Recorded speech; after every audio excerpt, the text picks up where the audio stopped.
Safety is a primary concern in any financial strategy.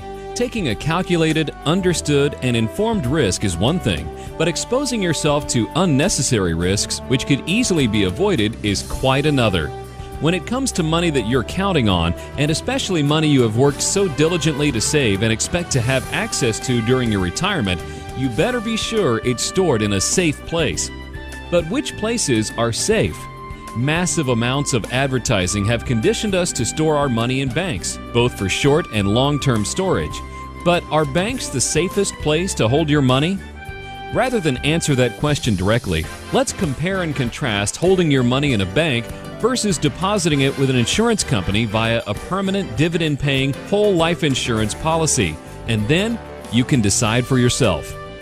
Let's start by considering what the overall purpose of a bank or a life insurance company is. Their sole reason for existence is to make money. But who are they making money for? A bank's primary responsibility is to make money for their stockholders, so they can get a return on their investment. After all, that's why the bank was created in the first place, to benefit the stockholders.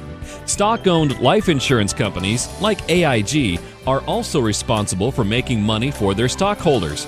Just like banks, they must keep their stockholders happy. A mutually owned life insurance company, on the other hand, is responsible for making money and providing a return for their policyholders, which would be you. There are no stockholders in a mutual life insurance company to satisfy. Executives at banks and stock-owned insurance companies are responsible to their stockholder, which means they have incentive to take additional risks. They are, therefore, vulnerable to the pressures of maximizing short-term, quarterly profits in order to appease stockholders. The executives at mutually owned life insurance companies, however, have a totally different mindset. They answer to their shareholders, who are the policyholders. Because a mutual insurance company's focus is to guarantee maximum benefits to their policyholders, they are not pressured to take risks to maximize short-term profits of any stockholder. This allows management to always have in mind the long-term safety, security, and return for you, the policy owner and shareholder. An article in Forbes in December of 2008 clearly depicted this stark contrast between working for shareholders versus working for policyholders by stating, with their survival on the line, publicly traded insurers are scrambling for cash by cutting dividends and issuing new shares, diluting existing investors, begging regulators for a relaxation of capital requirements, and lobbying Washington for a cut of the $700 billion Wall Street bailout. It goes on to say, their mutually owned rivals haven't asked for a dime. Their statutory surpluses, the regulatory counterpart to book value, have held steady or even increased. Some are announcing plans to pay out near-record dividends to policyholders. This might explain why certain mutually owned life insurance companies have been able to pay out dividends every single year for over 100 years, even during the Great Depression.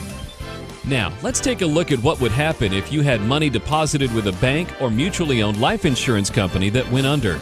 Assuming the bank is an FDIC-insured bank and that your money is in a checking and savings account, money market account, or a certificate of deposit, your deposits are insured by the full faith and credit of the United States government up to a specified amount. Since 1980, that amount has been $100,000 per depositor per bank, but was temporarily increased to $250,000 through December of 2009. Under the Federal Deposit Insurance Reform Act of 2005, individual retirement accounts inside banks are also insured to $250,000. You may be surprised to learn that the balance in the FDIC's Deposit Insurance Fund, which is the account that insures your deposits, contains approximately just 1.25% of all the deposits it insures. Unlike banks that are regulated at the federal level, insurance companies are tightly monitored, audited, and regulated by state insurance departments who require them to maintain adequate reserves on hand to meet their obligations. In most states, if an insurance company begins to have financial difficulties, the insurance commissioner in the company's home state first steps in and takes control of the company to try to help it regain its financial footing.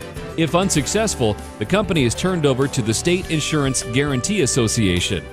The Guarantee Association will either transfer the policies to financially sound insurance companies, or they themselves will provide continuing coverage and benefits to the policyholders.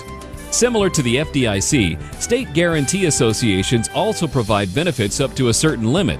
Although it varies from state to state, most states set basic limits of $300,000 in life insurance death benefits and $100,000 in cash surrender or withdrawal value for life insurance.